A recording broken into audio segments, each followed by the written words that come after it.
Friends, എൻ്റെ ചാനലിലേക്ക് എല്ലാവർക്കും ഒരിക്കൽ കൂടി സ്വാഗതം. ഇന്ന് ഞാനൊരു ഈവനിങ് സ്നാക്സുമായിട്ടാണ് വന്നിരിക്കുന്നത്. അപ്പം നമുക്ക് അതെങ്ങനെയാണ് ഉണ്ടാക്കുന്നത് നോക്കാം.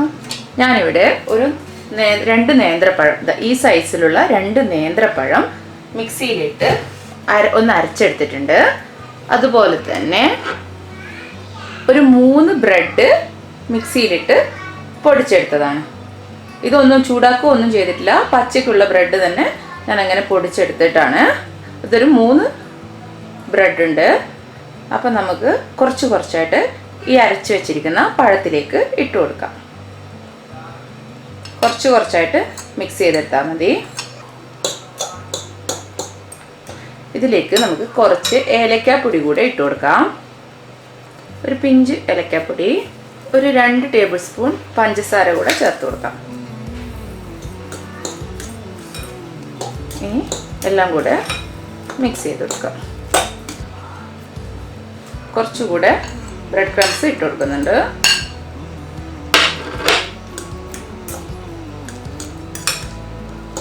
മൂന്ന് ബ്രെഡും മുഴുവനായിട്ട് തന്നെ ഇട്ട് കൊടുക്കുന്നുണ്ട്.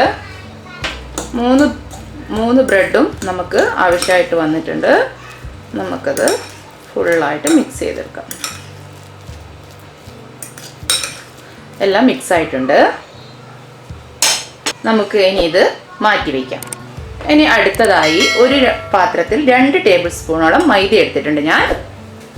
ഇതിലേക്ക് ഒരല്പം ഉപ്പ് ചേർത്ത് കൊടുക്കുന്നുണ്ട്, ഒരു നുള്ളുപ്പ്. അതിലേക്ക് കുറച്ച് വെള്ളം കൂടെ ചേർത്ത് നല്ല തിക്ക് പേസ്റ്റ് ആക്കി വെക്കുക.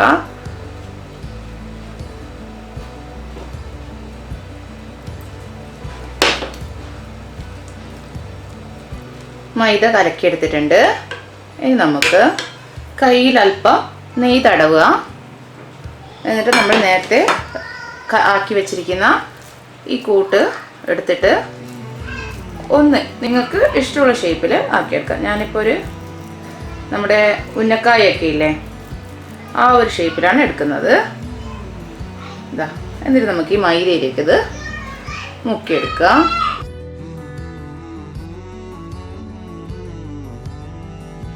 എന്നിട്ട് ഈ ബ്രെഡ് ക്രംസിലേക്ക് മുക്കിയെടുക്കുക. ബ്രെഡ് ക്രംസ് മുക്കിയെടുത്തിട്ട് കോട്ട് ചെയ്തെടുക്കുക. ഇതൊരു വേറെ പാത്രത്തിലേക്ക് മാറ്റാം. ഇതുപോലെ തന്നെ നമുക്ക് ബാക്കിയുള്ളതും ചെയ്തെടുക്കാം. നിങ്ങൾക്ക് ഇഷ്ടമുള്ള ഷേപ്പിലാക്കിയെടുക്കാം കേട്ടോ, അതിനൊന്നും ഒരു ഇതുമില്ല. നിങ്ങൾക്ക് എങ്ങനെയാണ് സൗകര്യം എന്ന് വെച്ചാൽ അതുപോലെ ചെയ്യാം.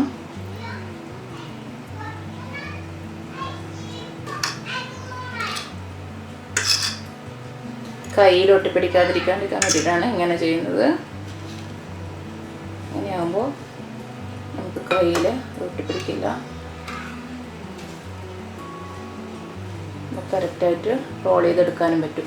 നമുക്കിതുപോലെയെല്ലാം ഉണ്ടാക്കിയെടുക്കാം. ഞാനിവിടെ എല്ലാം ബ്രെഡ് ക്രംസിലൊക്കെ മുക്കി റെഡിയാക്കി വെച്ചിട്ടുണ്ട്. നമുക്കിനി ഇത് ഫ്രൈ ചെയ്തെടുക്കാം. ഫ്രൈ ചെയ്യാനായി നമുക്കൊരു പാൻ വയ്ക്കാം.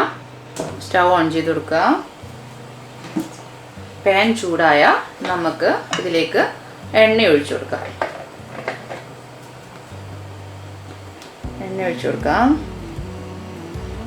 എണ്ണ ചൂടായി കഴിഞ്ഞാൽ നമുക്ക് ഇത് ലോ ഫ്ലെയിമിൽ വേണം വെക്കാൻ. എന്നിട്ട് നമ്മൾ റെഡിയാക്കി വെച്ചിരിക്കുന്ന പഴം ഇതിലേക്ക് ഇട്ട് കൊടുക്കാം. ഇതിപ്പോൾ നല്ല സോഫ്റ്റാണ്, നിങ്ങൾക്ക് തന്നെ തിരികെ നല്ല സോഫ്റ്റാണ്. ഇപ്പോൾ നമുക്ക് സാവധാനം ഈ എണ്ണയിലേക്ക് ഇട്ട് കൊടുക്കാം. എന്ന് വെച്ചാൽ ബ്രെഡ് ക്രംസ് ആയതുകൊണ്ട് ഹൈ ഫ്ലെയിമിലാണെങ്കിൽ വേഗം കരിഞ്ഞു പോവും. നമ്മളിപ്പോൾ കോട്ട് ചെയ്തിരിക്കുന്ന ബ്രെഡ് ക്രംസ് അല്ലേ, കരിഞ്ഞു പോവും. അതുകൊണ്ടാണ് ലോ ഫ്ലെയിമിൽ ഇടാൻ പറയുന്നത്. അപ്പോൾ ഇപ്പോൾ ഓരോന്നായിട്ട് എണ്ണയിലേക്ക് ഇട്ട് കൊടുക്കാം.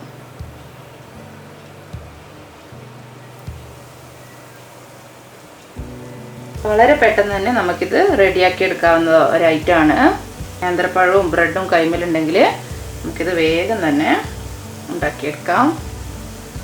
ഞാനിതിപ്പോൾ ഒറ്റ ട്രിപ്പ് തന്നെ ഫ്രൈ ചെയ്തെടുക്കാനുള്ളതേ ഉള്ളൂ. നമുക്കിത് ഗോൾഡൻ ബ്രൗൺ നിറാവുന്നവരെ ഒന്ന് ഫ്രൈ ചെയ്തെടുക്കാം. സാവധാനം വേണം തിരിച്ച് മറിച്ചിട്ട് കൊടുക്കുക, അല്ലെങ്കിൽ ഈ റോള് ഇങ്ങനെയൊന്നും കിട്ടില്ല. പിന്നെ അത് പൊട്ടിപ്പോയിട്ട് പഴവും ഉള്ളിലത്തതൊക്കെ പുറത്തായി കിട്ടും. നമുക്ക് ഈ റോളായിട്ട് കിട്ടില്ല. അതുകൊണ്ട് സാവധാനം വേണം നമുക്കിത് മറിച്ചിട്ട് കൊടുക്കാം. നമ്മുടെ സ്നാക്സ് റെഡി ആയിട്ടുണ്ട്. എല്ലാ ഭാഗവും നല്ല ഗോൾഡൻ ബ്രൗൺ നിറായിട്ടുണ്ട്. നമുക്കിതിനി ഈ എണ്ണയിൽ നിന്ന് മാറ്റാം.